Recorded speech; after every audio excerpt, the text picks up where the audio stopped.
টানা 3 ম্যাচ জিতে জিম্বাবুয়ের বিরুদ্ধে সিরিজ নিশ্চিত করেছে বাংলাদেশ। বাকি 2 টি-20 ম্যাচের জন্য নতুন করে দল ঘোষণা করেছে বাংলাদেশ ক্রিকেট বোর্ড। দুঃসময়ের আবর্তে থাকলেও স্কোয়াডে টিকে গেছেন লিটন দাস। দলে ফিরেছেন তারকা অলরাউন্ডার সাকিব আল হাসান, মুস্তাফিজুর রহমান ও সৌম্য সরকার। 3 ম্যাচে খেলার সুযোগ না পেয়েও স্কোয়াড থেকে ছিটকে গেছেন আফিফ হোসেন ধ্রুব ও পারভেজ হোসেন ইমন। বিশ্রাম দেওয়া হয়েছে পেসার শরীফুল ইসলামকে।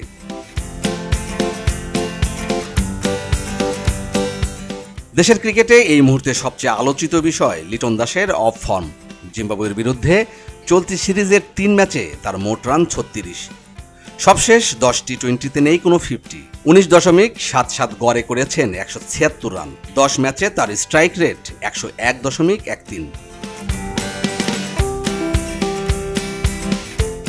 এমনিতেই অফ ফর্ম, তার উপর লিটনের আউট হওয়ার ধরনও জন্ম দিয়েছে নানা প্রশ্নের। জিম্বাবুয়ের বিপক্ষে তৃতীয় টি-20তে ব্লেসিং মুজারাবানির বলে পরপর 2 বার স্কুপ করার চেষ্টায় ব্যর্থ হন তিনি। তৃতীয়বার একই শট খেলতে গিয়ে বল টেনে নিয়ে ভাঙেন নিজের স্টাম্প। শুধু টি-20 নয়, ক্রিকেটের 3 সংস্করণেই গত 6 মাসের বেশি সময় ধরে ছন্দে নেই লিটন। 3 সংস্করণ মিলিয়ে সবশেষ 20 ইনিংসে কোনো 50 আসেনি তার ব্যাট থেকে। এর মধ্যে 10 ইনিংসেই করতে পারেননি 2 অঙ্কের রান। লিটন সুযোগ পেলেও ভাগ্য সুপ্রসন্ন হয়নি পারভেজ হোসেন ইমনের।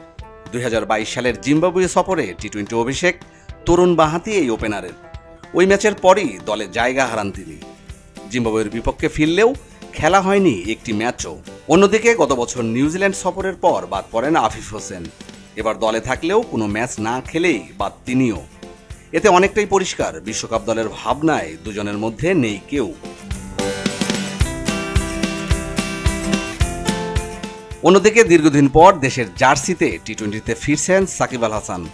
আফগানিস্তানের বিপক্ষে গত বছরের জুলাইয়ে সবশেষ এই সংস্করণে খেলেছেন অভিজ্ঞ এই অলরাউন্ডার। এই স্কোয়াড থেকে বিশ্বকাপ দলের সম্ভাব্য চিত্রও একরকম পরিষ্কার।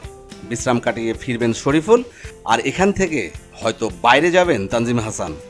আগামী শুক্রবার সিরিজের 4র্থ টি-20 ম্যাচে মিরপুরে জিম্বাবুয়ের মুখোমুখি হবে স্বাগতিক বাংলাদেশ। মাহমুদুর রহমান চঞ্চল, খবরের কাগজ স্পোর্টস। সবাই যখন জোয়ারে গা ভাসায়, কেউ কেউ ঘুরে দাঁড়ায়। সময় হারতে শেখালেও কেউ কেউ চ্যালেঞ্জ ছুড়ে দেয়। পক্ষপাতের ভিড়ে আজ থেকে কোনো পক্ষ নয়, খবর হবে নিরপেক্ষ।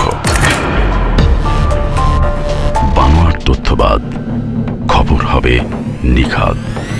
ভেঙে গুজবের শিখ, খবর হবে নির্ভীক। এলো খবরের কাগজ, নিখাদ, নির্ভীক, নিরপেক্ষ।